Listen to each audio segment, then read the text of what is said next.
dhagayso wararka codka gobolada dhexe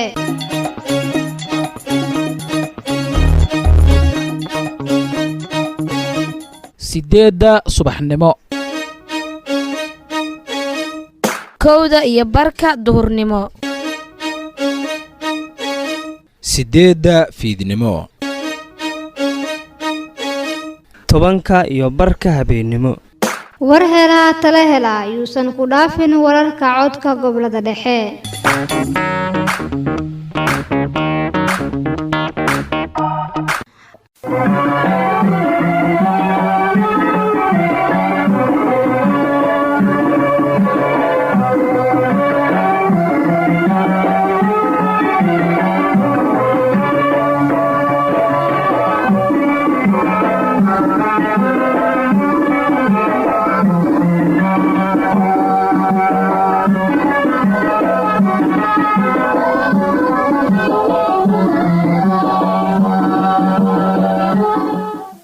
kulanti wanaagsan halkana waa codka gobolada dhexe waxaad ku soo dhawaataan warka habeen qodobadaan idin hayna caawa waxaa ugu dooroon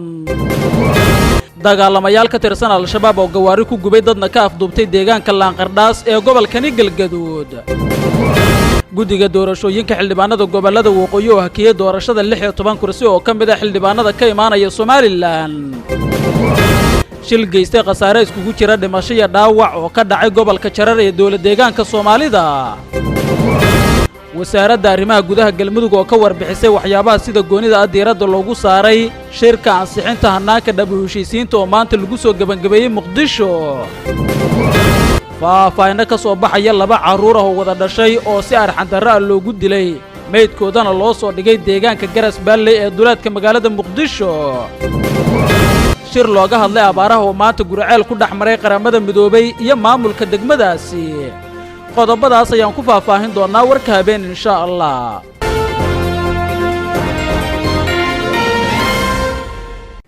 mar kale kulanti wanaagsan waa habeenimo 3-4 ayaa soo galaysa taariikhdu waxay ku beegan tahay 7 bisha 12 December sanada 2022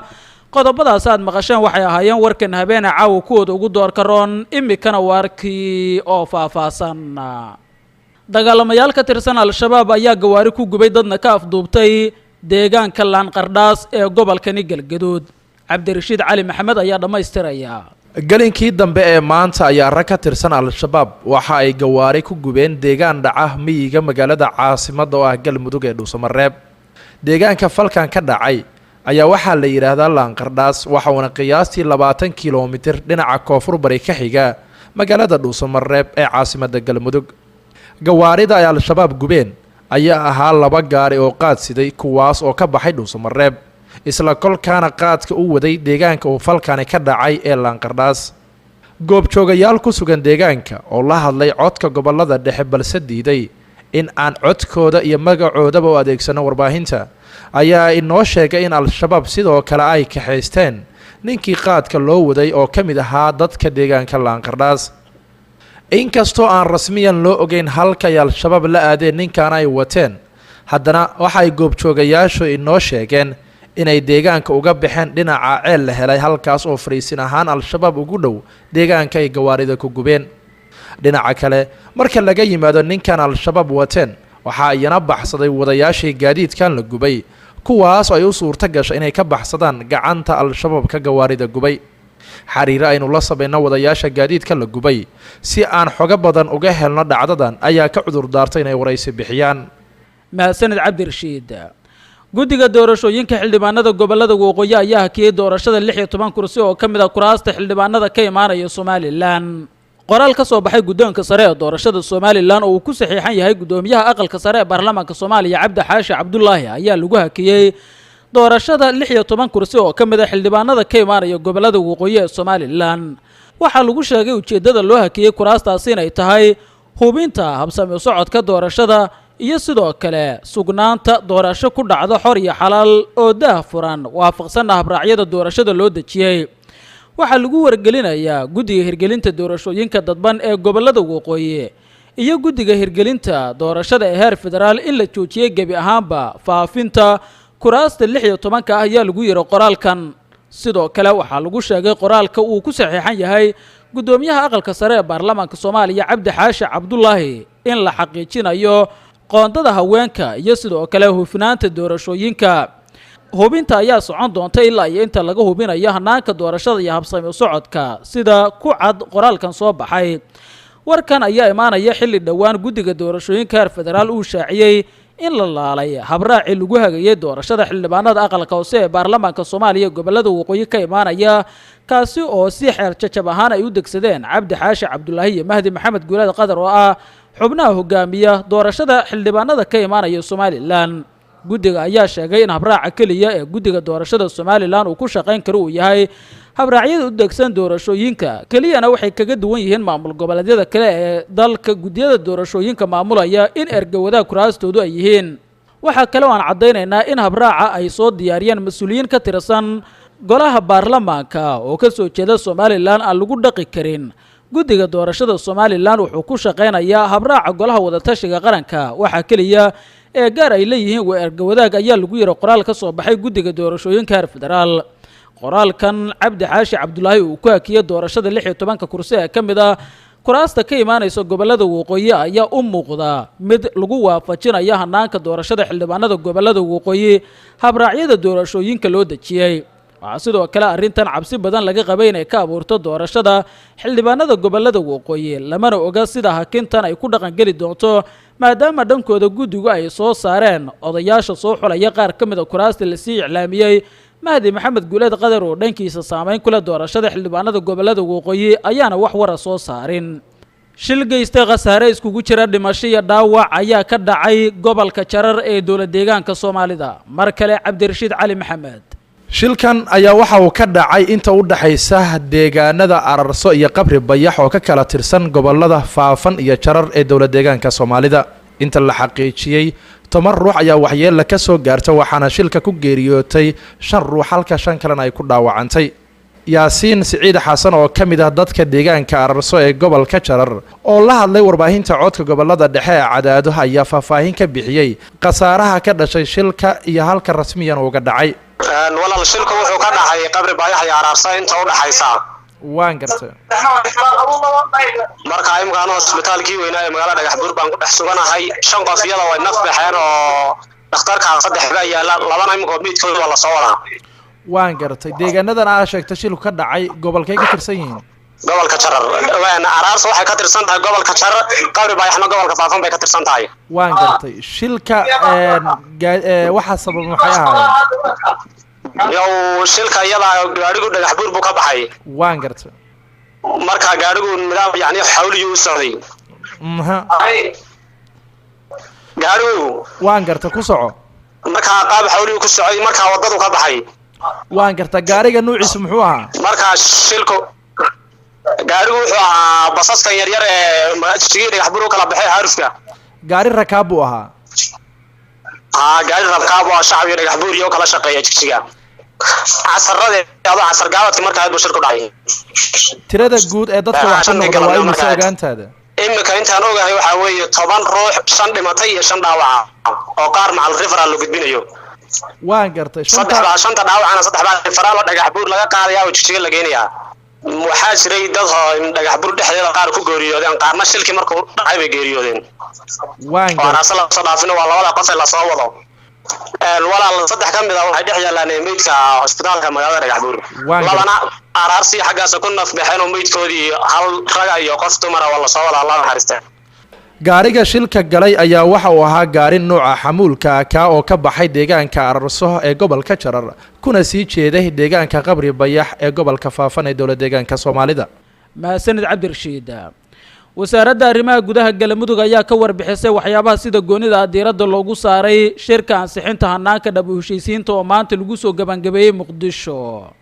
shirkan oo ay soo qabanqaabisay wasaaradda arrimaha gudaha xukuumadda federaalka Soomaaliya ayaa waxaa ka qayb galay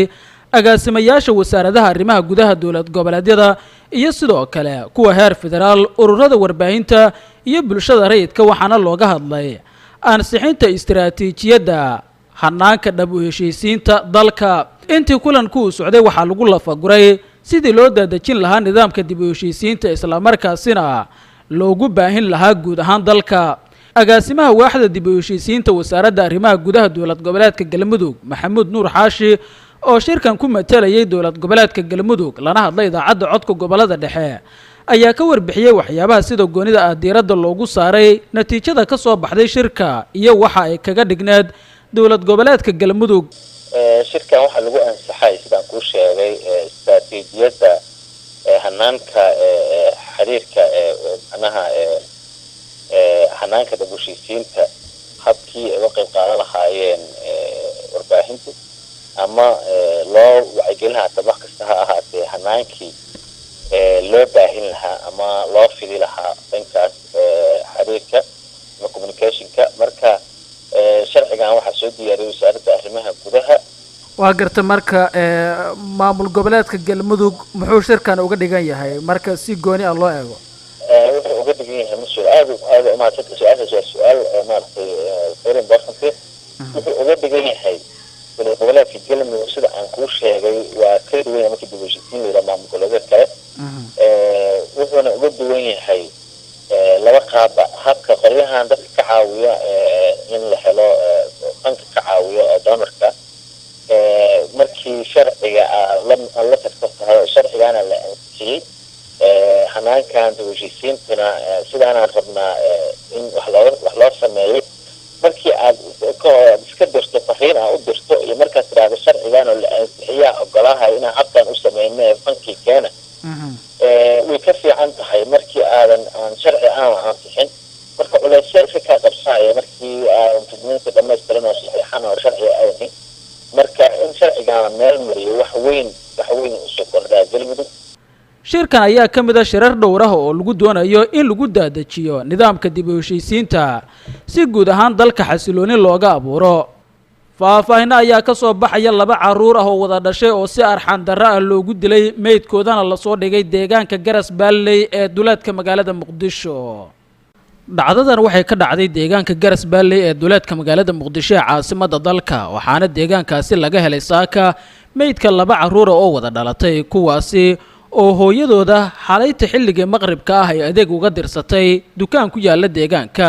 2dan carruur ayaa loo dilay si arxan daran. midkood waxaa lagu dilay bac madaxa loo geliyey halka kan kale carro afka iyo sanka looga buuxiyey lagu dilay. hooyada dhashay carruurtan oo la hadashay warbaahinta ayaa sheegtay inaysan jirin wax carruurteedu ay galabsadeen markii ugu dambeysay ee gurigeeda ay ka soo baxeen adeeg ay u dirsatay hase yeeshee ay weysay meel jaan iyo cirib ay dhigeen kadibna meydkooda saaka lagu soo wargeliyey. dhibaatada saameyn weyn ee u yeelatay ilmo maqribka laga soo baxay oo haddana meydkooda meelaha la xalay 4 saac makarofoon waan ku raadiyey 4 saac raadinaya xalay cashada oo karsaneed bariiska la karsan karnaa jibiya waxaan ku wada dar hal digsi waxaan orda oo jibano soo gada jibiya doona ay shiishidiir daagteeda liisan xasir ilma meelay ku dhuudhuumano ina isdhaa maagay ilma dib laga gaarsiiyay ilma laga silcinooyaan yadeeda ku fulna wiilii gabar waay wiilkan wax soo dir gabartu ay soo dabaarto waxay tiri waxaan soo xaraw naayaan dhaay soo dabaarto wiilkan wax soo dir gabari wiil waay wiilka 7 jir waay gabadha 5 jir waay ayagoo silaysan arkay oo la silciyaan arkay saaki salaas wax markii la dama waxaan aaday masaajidkaas أنا شغالين المعلمات كريالين أيها جيركودا معكم قبل تدبولوا يا أتابنينا لقايا جيركودا بعالو عاج دا على الله شبي والسيل نفتح حق لاقسي ما إلى أيها ميتكودا أنت أنكو أركي دورك أنا لك سوق على الويل كي جبرت لو ميل لو كل دي لو ميل لو كل دي على الويل كي جبرت ehelada carruurtan saqiirada ah ee da'doodu 7 jir iyo 5 jir ay kala ahaayeen ayaa ka dalbaday dawladda federaalka Soomaaliya iyo hay'adaha cadaaladda inay wax ka qabtaan dhacdadan argagaxa bulshada ku reebtay. ilmaha saqiiraha waxay kalabsadeen malaha waa ilmo sabyaan ah waxay kalabsadeen lama sheegi karo qoftii oo takan u heestin anayana soo aadi raamaanay saqiiraas wax kalabsan inay dilaan ma ahayn marta cadaaladda u baahanaa ilmeena anay waan ka dili ما فهمت الماء وسقيرة وحي كلب صديق مالها نول بتوقف وين أطوح كسمة المينا كجاسية معها وحا ابني وحاك أصلنا المينا عتالت هلا أنا واكر إحنا صوبته الماء أنا والدة وأنا هنا واكنا هنا فهمت الماء سيدة عاينا هنا wuxuu sameeyay ilmaha wax fiican maaha waa ilmo yar oo saqiira ah wax ay galabsadeen ma laha falalka arxandarrada ah ayaa ku soo laalaabta magaalada muqdisho iyo deegaanada duleedka ka ah waxaana ay ahayd toddobaadkan gudihiisa markii degmada xamar jajab ee gobolka banaadir nin uu ku dilay xaaskiisa oo 12 caruur u dhashay shir looga hadlay abaaraha ayaa maanta Guriceel ku dhaxmaray qaramada midoobay ee maamulka degmadaasi sida warkan ay ku sii anba qaadayso Fadxi Shariif Maxamuud mas-uuliyiin ka tirsan hay-adda UN-ka u qaabilsan arrimaha gargaarka ayaa maanta soo gaaray degmada Guriceel ee gobolka Galgaduud waxaana halkaasi ku soo dhaweeyay maamulka degmada Guriceel soo dhaweynta kadib mas-uuliyiinta UN-ka ayaa kulan la qaatay maamulka degmada iyo qaybaha kala duwan ee bulshada waxa ayna ka dhageysteen warbixino ku aadan baahiyaha ka jira magaalada iyo xaaladaha abaareed dhageysiga warbixinada bulshada iyo maamulka kadib xubnaha ka socda UN-ka ayaa waxa ay ballan qaadeen inay wax ka qaban doonaan baahiyaha bulshada ku nool degmada Guriceel ee gobolka Galgaduud markii uu soo dhamaaday kulanka madaxa mashaariicda degmada ayaa uga warbixiyay warbaahinta qodobadii sida goonida la isku dul taagay waxaan isu sheegnay hay'adii maanta noo yimid iyo qolihii maanta noo yimid oo UN-ka waxaan isku sheegnay inay caawiyaan ummadda reer Guriceel iyo ummadda kusoo guurtay runtii waxaa la isaga yimid dhul aad u ballaaran runtii dadkii waxaa haysto dhaqaale darro aad iyo aad u baahsan oo xaggii dunyadii iyo dadkiiba saamaysay ay ugu culus yihiin biyo la'aan iyo baad la'aan labadaba waxaan isku sheegnay marka inay naga caawiyaan oo inay naga aqbaleen inay naga caawinayaan waxay noo sheegeen inay noo ballan qaadeen inay si degdeg ah nooga soo gaari doonaan nooguna imaan doonaan waxqabadkooda iyo gacantooda noo soo gaari doonto insha Allah waxaan mar labaad iyo mar saddexaad haddana ka codsanaynaa inay dadkii caawiyaan gaab ayaa jiro dadkiina waxaa waaye waa baahidoodii 1 iyo 2 ma joogto waxaa sugaysa muddo dheer haddaan ilaahay ka soo gaarin oo lagu tashanayo inay jiilsi ahaanayso waxaan u maleynayaa dee xilliga aan roobka guuga sugu jirnay waxaa ka dhiman 5 bilood oo midda hadda lagu jiro ay ka mid tahay muddadaas dheer waxaa waaye xilligan xoolihii ma haystaan waxay cunaan iyo waxay cabaan marka sida ay ku sii noolaa doonaan 5taas bilood ayaa waxay tahay wax aad haddaan ilaahay ka soo gaarin oo surma darkiisa keenin wax aad looga walwalo ay dhan tahay Fadxi way maasan tahay guud ahaan intaas ayaan ku soo gabagabeynayaa warka habeen aad kala socotaan codka gobolada dhexe FM 89.9 MHz cid alla cid warku uu sheegay waxay dib kaga daalacan karaan baraha internetka ku leenahay gobolada radio.net iyo page-ka codka gobolada dhexe ee radio codka gobolada dhexe tan iyo kulanti dambe amaan Allah